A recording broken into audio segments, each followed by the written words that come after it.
గౌరవనీయులైన మన ప్రియతమ నాయకులు, తెలుగు జాతి ఆత్మగౌరవ ప్రతీక, నవ్యాంధ్ర సృష్టికర్త, మన జాతీయ పార్టీ అధ్యక్షులు, పితృ సమానులు, ముఖ్యమంత్రి వర్యులు నారా చంద్రబాబు నాయుడు గారికి యువత గుండెల్లో ఆశాదీపం వెలిగిస్తూ యువగలంతో ఈ రాష్ట్ర రాజకీయ ముఖ చిత్రాన్ని మార్చేసిన మన జాతీయ వర్కింగ్ ప్రెసిడెంట్, యువ నాయకత్వ శిఖరం నారా లోకేష్ అన్న గారికి నా హృదయపూర్వక నమస్కారాలు.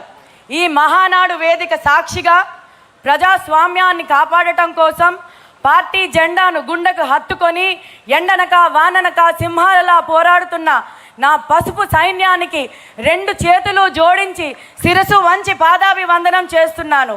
మీరే మన పార్టీకి బలం, మీరే మన పార్టీకి ఊపిరి. అన్న నారా లోకేష్ గారు యువగలం ప్రారంభించినప్పుడు, ఏదైతే పాదయాత్ర ప్రారంభించినప్పుడు వైసీపీ వాళ్ళు ఎవరు చేస్తారు ఈ పాదయాత్ర అన్నారు. ఒక్కడుగు కూడా ఎలా వేస్తారో చూస్తామన్నారు.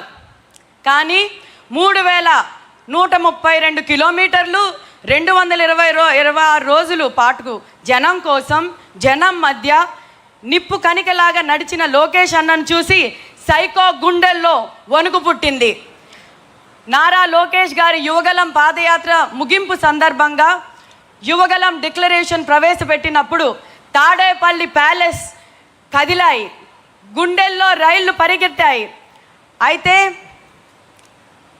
కేవలం 23 నెలల్లో 6,28,000కు పైగా జాబ్స్ కల్పించడమే కాకుండా 23 లక్షల కోట్ల పెట్టుబడులకు ఒప్పందాలు కుదుర్చుకొని 24 లక్షల ఉద్యోగాల దిశగా అడుగులు వేయడం సాధారణ పరిపాలన కాదు.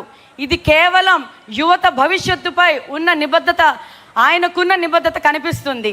మెగా డిఎస్సి ద్వారా 15,000కు పైగా టీచర్ పోస్టులు భర్తీ చేయటం, పోలీసు శాఖలో వేలాది నియామకాలు, జాబ్ ఫెయిర్స్, స్కిల్ డెవలప్మెంట్, ఎంఎస్ఎంఈల ద్వారా లక్షలాది యువతకు ఉపాధి, ఇవి కేవలం గణాంకాలు కాదు, వేలాది కుటుంబాలు వెలిగిన ఆశలు.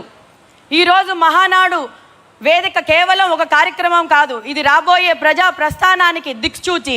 ఇక్కడ నిలబడి మాట్లాడడం అంటే ఒంట్లో రక్తం ఉడుకుతుంది. ఎందుకంటే ఈ వేదిక మన నమ్మకానికి ప్రతీక. తెలుగుదేశం పార్టీ అంటే ఒక చరిత్ర, ఆ చరిత్రను తిరగరాయడానికి సిద్ధమైన యువ సైన్యం మనది. నాడు నందమూరి తారక రామారావు గారు ఏ ఆశయంతో అయితే ఈ పార్టీ స్థాపించారో, నేడు చంద్రబాబు నాయుడు గారు ఆ విజన్తో ఈ పార్టీని నడిపిస్తున్నారు. దానికి ఒకటే మూల స్తంభం, అది మన రాష్ట్ర యువత. యువత లేని సమాజం లేదు, యువత లేని రాజకీయం లేదు. ఈ మహానాడు వేదిక సాక్షిగా నేను గర్వంగా చెప్తున్నాను, యువతకు అండగా నిలబడే ఏకైక జెండా మన పసుపు జెండా. కొందరు రాజకీయ వ్యాపారం చేస్తారు, కొందరు రాజకీయాలతో కక్ష సాధిస్తారు. యువత భవిష్యత్తును మార్చే ఆయుధంగా చేసే ఏకైక నాయకులు మన సిబిఎన్. ఐటీ రంగాన్ని తెచ్చి లక్షలాది యువతకు ఉద్యోగాలు ఇచ్చిన మన సిబిఎన్. హైటెక్ సిటీని కట్టి తెలుగు యువకుడి సత్తాను ప్రపంచానికి చాటి చూపించింది మన సిబిఎన్. నాడు చంద్రబాబు గారు వేసిన ఐటీ బీజం ఈరోజు ప్రపంచంలో ఎక్కడ చూసినా తెలుగు సాఫ్ట్వేర్ ఇంజనీర్లు సింహాల్లా గర్జిస్తున్నారంటే అది కేవలం మన సిబిఎన్ గారి విజన్. రాజకీయాల్లో యువతకు 40% ప్రాధాన్యత ఇస్తామని ప్రకటించి ధైర్యంగా ఇచ్చిన కేవలం అది మన తెలుగుదేశం పార్టీ మాత్రమే. యువతకు కేవలం ఓటు వేసే హక్కు మాత్రమే కాదు, శాసించే హక్కు, నాయకత్వం వహించే హక్కు కూడా ఉండాలని నమ్మింది మన పార్టీ. ఇక మన లోకేష్ అన్న గారు యువగలం పాదయాత్రలో రాష్ట్రంలో ఏ యువకుడిని కదిలించినా ఒకటే మాట వినిపించేది, నా నమ్మకం నాకు దొరికింది, అదే లోకేష్ అన్న, ఆ పేరే లోకేష్ అన్న. 4,000 కిలోమీటర్లు పైగా ప్రతి యువకుడి కష్టాన్ని కన్నీళ్లు తుడుస్తూ వారికి భరోసా ఇచ్చి రియల్ పీపుల్స్ లీడర్గా ఆయన ఈరోజు మారారు. యువత అంటే కేవలం డిగ్రీ సర్టిఫికెట్లు పట్టుకోవడమే కాదు, ఈ రాష్ట్ర భవిష్యత్తు మార్చే కొత్త ఆయుధాలు అని నిరూపించారు. యువతకు రాజకీయాల్లో పెద్ద పీట వేస్తూ కొత్త రక్తాన్ని, కొత్త ఆలోచనల్ని ఆహ్వానించడంలో లోకేష్ గారు చూపిస్తున్న చొరవ అమోఘం. ఈరోజు వేదికపై నియోజకవర్గం యువ నాయకులు గర్జిస్తుంటే దానికి కారణం నారా లోకేష్ అన్న ఇచ్చిన ప్రోత్సాహం.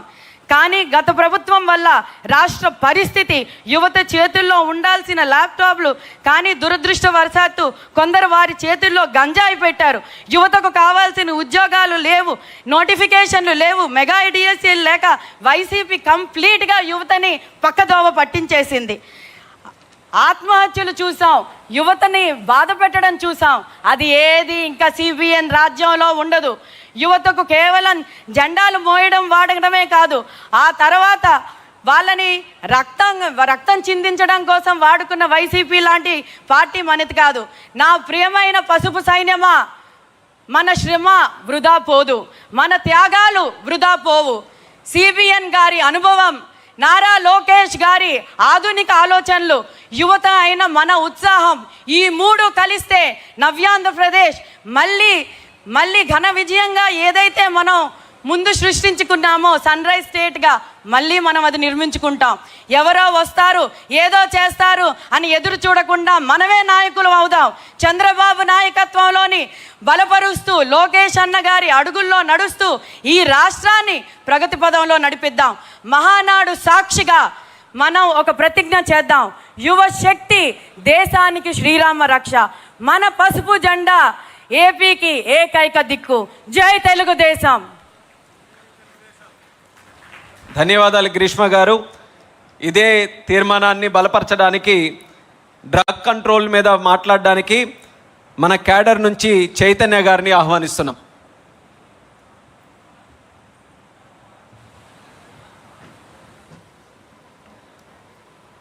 సభకు నమస్కారం. ఏ దేశ భవిష్యత్తు అయినా ఆ దేశ విద్యార్థులు, యువత మీద ఆధారపడి ఉంటుంది.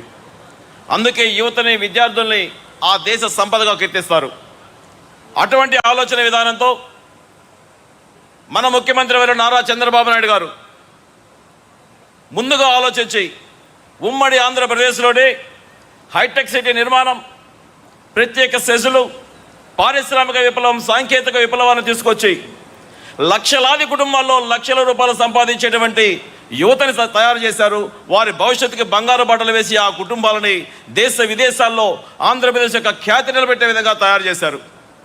దురదృష్టం, ఈ రాష్ట్రంలో విభజిత ఆంధ్రప్రదేశ్లో ఒక 5 సంవత్సరాల పాటు రాక్షస పాలన సాగింది గొడ్డల పార్టీ ఆధ్వర్యంలో. రాష్ట్రంలో ఏ మూలలు చూసినా మాదక ద్రవ్యాలు, గంజాయి, కల్తీ మద్యంతో రాజ్యం వెళ్ళారు. కేవలం డబ్బు సంపాదన, వాళ్ళ యొక్క సైకో నాయకుడి యొక్క పిల్ల సైకోల యొక్క ఆనందం కోసంగా ఈ రాష్ట్రాన్ని, అన్నపూర్ణ ఆంధ్రప్రదేశ్గా ఉన్న రాష్ట్రాన్ని గంజాయి ఆంధ్రప్రదేశ్గా తయారు చేశారు. రాష్ట్ర ప్రజలు సిగ్గుతో తలదించుకోవాల్సిన పరిస్థితులు వచ్చాయి. ఒకే కుటుంబంలో కల్తీ మద్యానికి భర్తను కోల్పోతే గంజాయి భూతానికి బిడ్డను కోల్పోయినటువంటి తల్లులు భూమి మీద ఉన్నటువంటి కుటుంబాలుగా మిగిలిపోయాయి. దురదృష్టకరమైన విషయం. గుజరాత్ ముంద్రా పోర్ట్లో 9,000 కోట్ల రూపాయల హెరాయిన్ దొరికితే